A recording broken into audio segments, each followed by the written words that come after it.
As conservative commentator Victor Davis Hanson puts it tonight in an op-ed in the Hill News, he says all reflect a lack of progressive confidence that they can actually vote Trump out of office in the next election and instead seek to use extraordinary means to abort his presidency.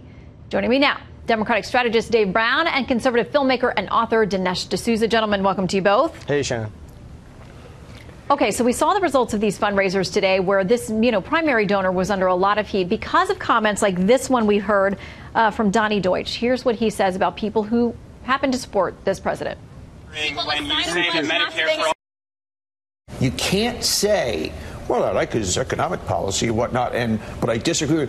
You own it. You own the blood that happens. You own Charlottesville. And that's what swing voters have got to understand and be shamed into. Dinesh, your reaction? Well, I think that American politics is entering a dangerous phase that I haven't seen in my adult lifetime.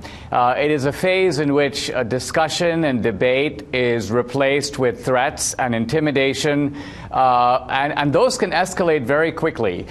We've seen this historically in Europe. Debates would quickly degenerate into blows and exchanges of fights in the street, and then, of course, things took an even darker turn.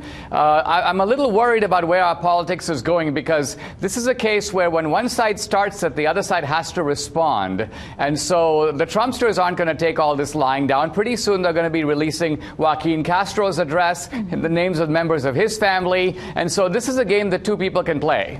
And I agree with Dinesh. I think debate is the healthy way to go here. I'm glad we agree on that. But I think Democrats have demonstrated that they can win on the merits. So I disagree with the premise that it becomes this binary thing, Shannon. Is calling people a white supremacist, I mean, is that debating things on the merits, or is that simply going to have, a bunch of people saying, listen, I'm nothing close to that, and now that you've labeled me that way, I'm not going to listen to anything else you say?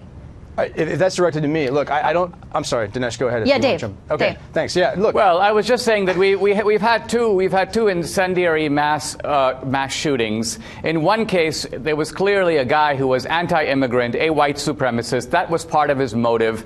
He was also progressive on other issues, but nevertheless, white supremacy was part of the mix. On the other hand, the Dayton shooter was pro-socialism. He was pro-Antifa. He said he'd vote for Elizabeth Warren. Now, interestingly, we hear very little media talk about that shooter, because after all, if you're going to ascribe motive, and motive not to just to the shooter, but claim that there's some insidious broader force at work, then I think we'd have to consider that Antifa has produced its first mass killer. The point is that when you speak in rhetoric, and when the president speaks in rhetoric that is racialized, and there are white supremacists saying, we identify with this president, we think he's speaking on our behalf. In my mind, that is the problem, and that's what needs to be addressed. And I'm glad to see that the president outright condemned that kind of white supremacy following the shootings.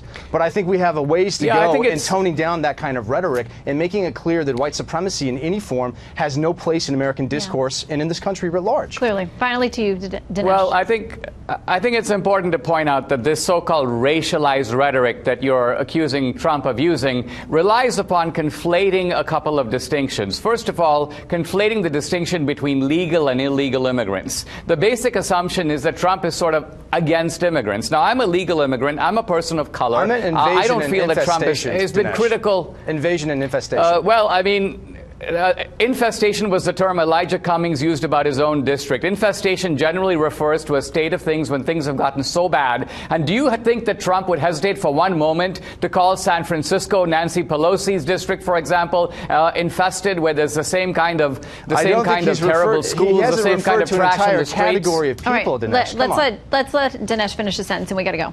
Sure.